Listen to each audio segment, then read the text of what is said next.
Here we are. Step 11.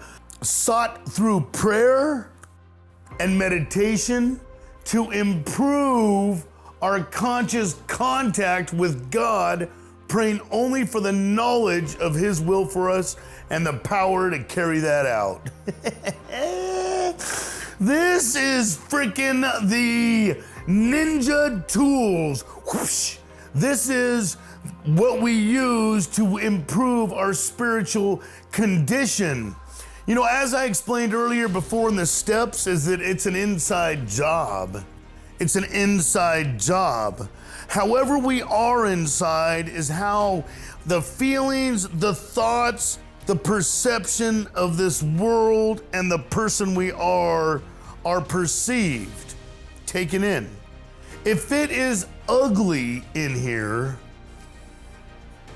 those ugly emotions, character defects, shortcomings, fears, frustrations, whatever's going on in here, if we're have a ton of them going on in here, this place does not look cool.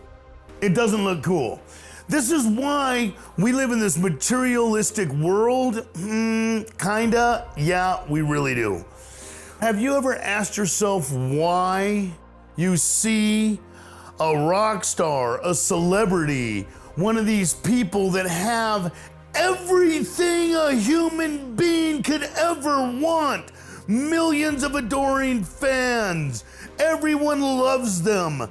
They have houses in every country of the world, houses on the beach. They have money, fame, fortune, 1 million cars. They got everything. And they're miserable. Miserable.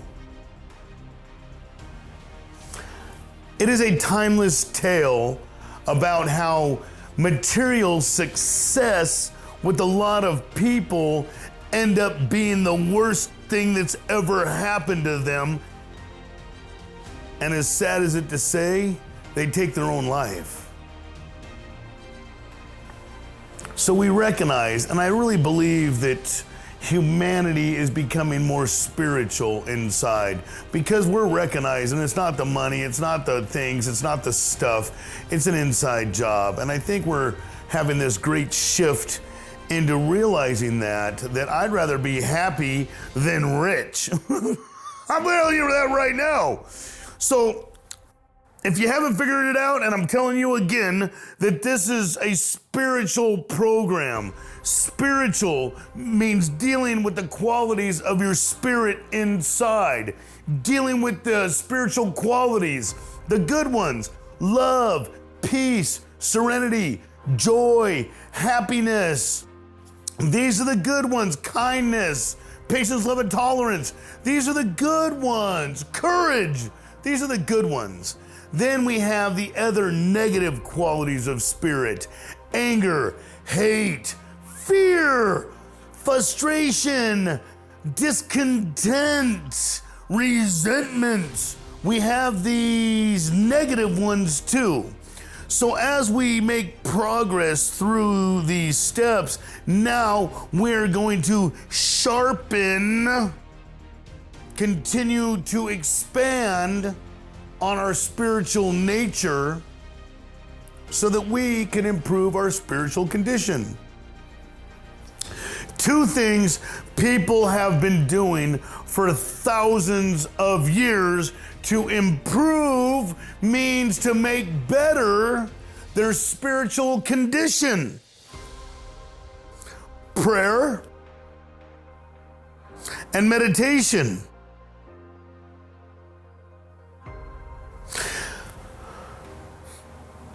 I'm not going to discuss or get deep into religious views or viewpoints or all this stuff, but what I have come to find is that what is God? God is love, man. And this is the proof that I have seen. Those that pray all the time, pray, surrender to the Lord Almighty, surrender to God, get closer to God through thank you, the blessings, whatever practice, they become more loving, kind, compassionate, understanding. They get close. This is love, man. Those that meditate all the time and plug into the growing spirit of the universe, the energy of all creation, those that meditate and plug in fill themselves up with joy, gratitude, the energy of life, become more loving. Now, the deal with prayer meditation is it is a spiritual muscle that we must learn to understand, open up, receive, give thanks for. In the beginning, it says in the big book, it says, what was perceived as the flimsy reed turned out to be the loving hand of God. Because in the beginning, we're spiritually weak, wrapped up in ego, wrapped up in need and want and problems, and just wrapped up in this ego, and we've been using that for a long time. And that is the non-stop, incessant thinking. It keeps destroying stuff. We keep trying to figure it out, and then it keep making a mess of stuff. So these ideas that come from the ego, the majority of them are not healthy. You know, and you can recognize that too in a lot of meditation where you're sitting there meditating, plugging in. I remember in the beginning of my meditation, I would have these thoughts that come into my head that would just not shut the hell up. Negative ones, like you're bored, why are you sitting here, this isn't it, this isn't the way, you have things to do, you gotta figure stuff out, blah, blah, blah. Or I'd sit in my meditation trying to figure stuff out, having just problems and fears and trying to work on them while I'm sitting in meditation and filling myself up with confusion. Like, what the hell? All I wanted to do was sit there and be quiet and just enjoy the silence. But my mind kept attacking me. My feelings kept attacking me. This is why meditation is so difficult. Meditation's hard. To sit with yourself in silence and be comfortable. It generally begins with first silence of speech and silence of body. And then we learn how to be silence of thoughts and feelings. You know what real mastery of life is? You know what mastery is? Self-mastery. What this is being able to choose what you want to think, how you want to think, being able to choose how you want to feel about this place that you live in. Being able to choose. And I don't know about you, but I know about me. And I would rather choose happiness, joy, peace, and serenity than fear, negativity, and frustration. Like, way. Like, I don't want to choose complaining about everything. I don't like to hang out with people that complain about everything. And I really don't think you do too. So we got to learn how to use these tools. Okay, so love. Love. We love ourselves. We love God. We love growth. We all want love. So that's what prayer is. Prayer is giving thanks. The most powerful prayer is thank you. Thank you. Thank you for the gift of life. Thank you for the gift of breath. Thank you for allowing me to live here. Thank you for the adversities. Thank you for the challenges. Thank you for my mom. Thank you for my dad. Thank you for my grandparents. Thank you. Because when you say thank you, it is in recognition of something else out here. Thank you. Thank you. Thank you is a expression of gratitude. Very important. So, they've done these studies. Because what we want to do is become more loving. Because we become more loving, we release the negatives, and that will have a positive impact on our life. So they've done these studies with plants. They have had plants, and one test subject, they talk crap vulgar, talking crap, yelling at the thing, talking it down, saying it's stupid, it's ugly, it's lame, why did you exist? Just a lot of negative talk. And then the other plant, they were kind. Hey, good morning, beautiful. Hey, look at your little leaves. Oh, hey, you know what? Here's a little water. Hey, everything's gonna be okay. Do you feel the sunshine? And they've taught kindness to this plant. Both plants seeded at the same time, planted at the same time, both in two separate rooms with the same amount of water, the same amount of sunlight, and one of them grows and thrives. The other one, just something's wrong. It's not feeling very good. So the energy of hate has a physical impact. The energy of love has a physical impact. They've also done the same thing with water and snowflakes. They've had the crystals in water. They've taken water and they've talked a bunch of hard, horrible, negative crap to one, and the snowflakes that get created are ugly, broken, not symmetrical, not very cool. And then they've talked loving kindness to the other water, and the crystals that get generated are beautiful mosaics. Also, another thing, this is proof of spirituality bridging the gap of science. Did you know that when you stress about things, it pumps a chemical into your body called cortisol? And if that cortisol continues to get pumped into your body through fear, anger, and hate, and it starts damaging stuff. It starts creating cells that are just damaging to your organs, damaging to your joints. It damages it. Everyone knows that cortisol. It pumps it. And then did you know that love and kindness, when you express that within you, it creates healing, endorphins, positivity gets generated within. Proof right there. Okay, so we've discussed love.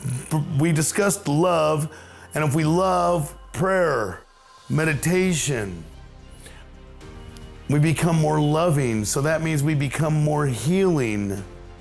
It's an inside job, sought through prayer and meditation to improve our conscious contact with God. I like to use love as my term for God, because here's the proof in my life, right here, right now. The only thing that I've done, I have been a giant pile of crap.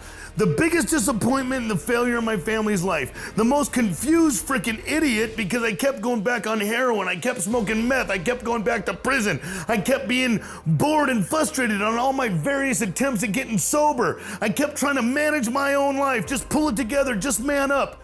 Just get your life together, Danny. And I kept trying, and I kept ultimately ending up with being disgusted at myself, a man with nothing, and even though I've had stuff before, I was still not happy with that stuff.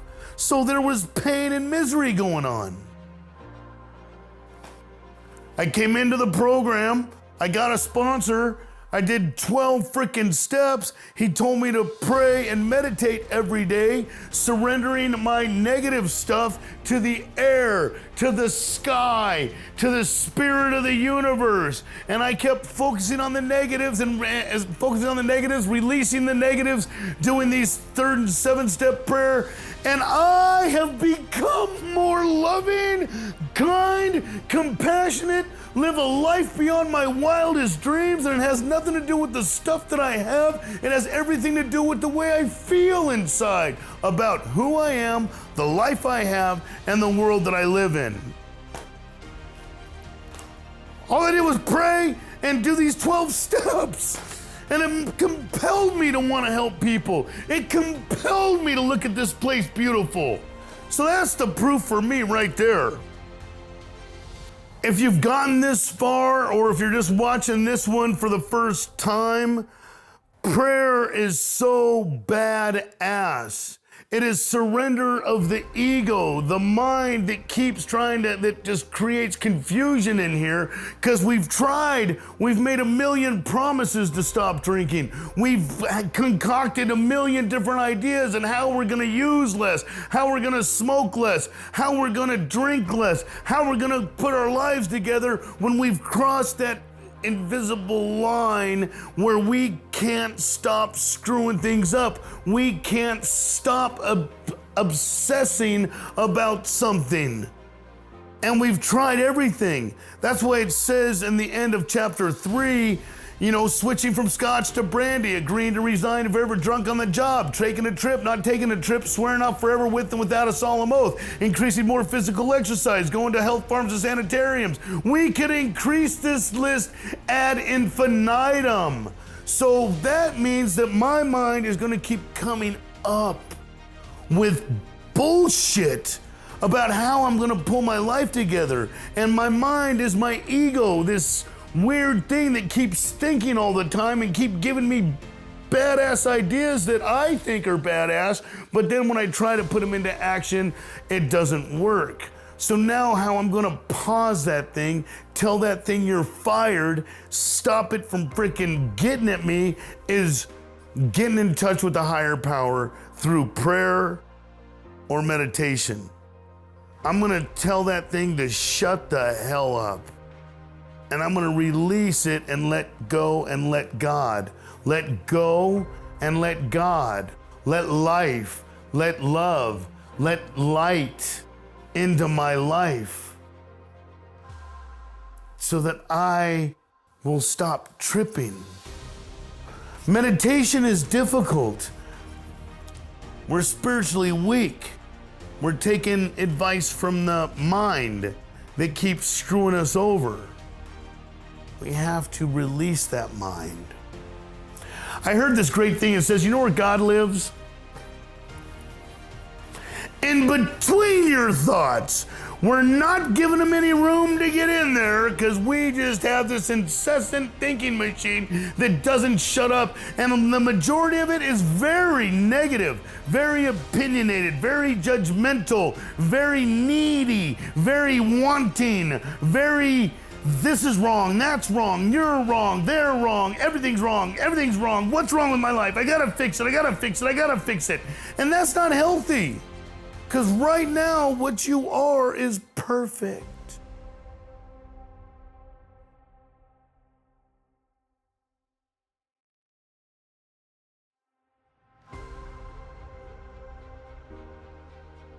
You're perfect. Just like this moment right here. It's perfect. In the silence.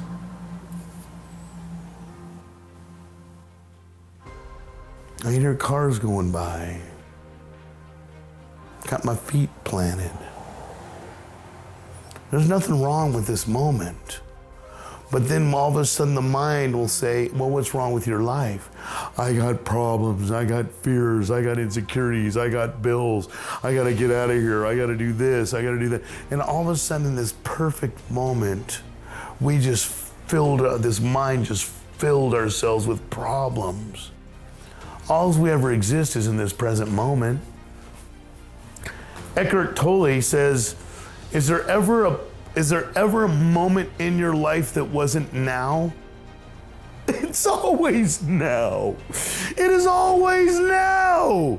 It's always now. We have to shut the hell up in here that takes us out of the now and trips on the future and trips on the past. And because there is no future, there is no past.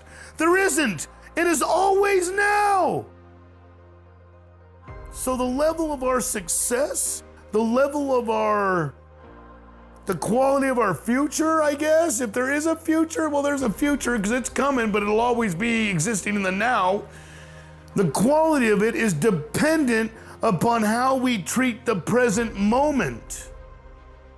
And if we treat the present moment beautiful, in full acceptance, with laughter and joy, then there's a great chance that our present moments that are in the future are gonna be better. But if we treat the present moment with all this fear and anxiety, and we don't let go, we don't practice some meditation to be still in this present moment, to learn how to love it, then those present moments are gonna stack up and continue to be negative. Prayer and meditation, two giant, humongous, powerful tools to improve the spiritual condition. Actually, the only real way, prayer, meditation, awareness. Awareness is the same as meditation. Reflecting on the inside, being aware of the negatives, and releasing those, because we do not want to fill ourselves up with negative. I hate this. I hate that. I don't like it when you do that. I don't like it when people do that. I don't like this. I don't like that. Blah, blah, blah, blah, blah. That is just filling yourself up with more negativity. No, we want to allow the world to act and behave however it's going to act. Take responsibility, welcome the challenges, but there's nothing wrong with, hey, creating boundaries, accepting a horrible situation like a horrible employer, a horrible spouse, a horrible friend, people that hurt you. We accept that challenge, but we don't go back and fight with them. We just, okay, I accept the challenge to be able to get out of this situation. Boom. Prayer, meditation for the awareness to be able to deal with this challenge appropriately, being able to get out of this situation, get a new job, leave a partner, not allow toxic people into my life, as opposed to accepting their poor behavior and continuing to fight with them. That ain't it. Prayer and meditation has given me the wisdom to accept everything and be able to make decisions to deal with that stuff appropriately. Am I perfect at it? Hell no. Hell no. Have I improved 1,000% since the person that I was getting out of prison? Hell yes! Big time! Boom! Hey, you guys, I hope that makes sense. Please pray, meditate. It's a spiritual exercise. We get stronger and stronger and stronger and stronger and stronger the more that we do it. The less that you do it, the weaker and weaker and weaker you get. But it turns out to be a superpower. Not to be bothered, to be at peace with everything. Super great. Have a great and wonderful day. Again, I hope that makes sense. Hold on to that, love it, hold it, hug it, live it. Anyway, have a great day. We'll see you guys next time on Step 12.